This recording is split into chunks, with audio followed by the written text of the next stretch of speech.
Merhaba, Aşkın Kapışmak, ben davranış bilimleri uzmanıyım. İnsanlar niye ilişkiye ihtiyaç duyar, gerekli mi ondan bahsedeceğim size. Bizler bu dünyaya geldiğimiz andan itibaren iki duyguyla doğarız. İyi duygular ve kötü duygular. Bir diğeriyle ilişki kurduğumuzda iyi duygularımız artmaya başlıyor. Çünkü dünyada aynı zamanda kötü duygulara sahibiz. Biliyoruz ki ölüm var. Ölümün duygusu belirsizlik duygusu olduğu için insan ne kadar çok sevgi, saygı, birliktelik, hoşgörü hissederse ölüm duygusuna daha tolerans geliştirebiliyor. Ölümün olduğu bir hayatta yaşamak istemek çok hakkımız. Bu hakkı da bir diğeriyle sağlıklı bir ilişki kurduğumuzda yaşayabiliriz. Sağlıklı ilişkiyi aslında sağlıklı insanlar başarabilir. Birincisi, karşı tarafı dinliyor muyum?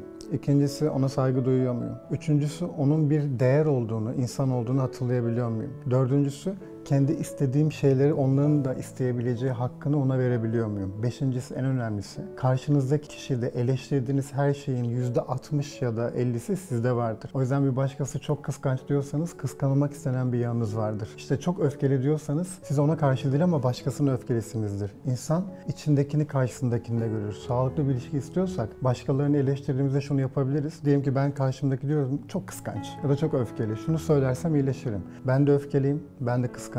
Bu yanımı biraz azaltmaya ihtiyacım var. Karşınızdakinin olumlu yanı düşünün. Çok pozitif bir insan. Ben de pozitifim. Bu yanımı biraz geliştirmeye ihtiyacım var. Karşımdakinin olumsuzluğunu kendimde göreceğim. Azaltmaya ihtiyacım var diyeceğim. Karşımda olumlu bir şey görürsem onda bende var. Arttırmaya ihtiyacım var diyeceğim. İki taraf bunu yaparsa herhalde sağlıklı bir yolculuğa çıkarlar. Neden bir başkasının hayatımda olmasına bu kadar ihtiyaç duyuyorum? Bunun bir sebebi yalnızlık duygusu. Yalnızlık duygusunu ne sağlıyor? Çocukluk dönemi. Çocukken yalnız çok bırakılmışsanız siz yalnız kalmaya alışılmış bir birey oluyorsunuz ve aynı duyguları size yaşatacak insanları seçiyorsunuz. O yüzden insanlar genelde anne baba tarafından yalnız bırakıldıysa anne babaya benzeyen 3 özelliğine sahip birine sever, aşık olur. İlişki başlar, 3-5 ay sonra kişi geçmişe gider ve aynı duyguyu yaşatır. Kendi kişisel gelişimlerinizi geliştirirseniz tercihleriniz ve beğeneceğiniz insan tipleri değişmeye başlayacak. Aynı insandan aynı yola girersiniz. Siz biraz değişirseniz sağlıklı bir ilişki kurarsınız diye düşünüyorum. İlişkide şunu önemseyin. Kadın da erkek de şunu derse, önce ben sonra eşim derse bu ilişki sağlıklı oluyor. Ama önce partnerim derseniz bu ilişki ciddi anlamda huzura dönüşmeye başlıyor.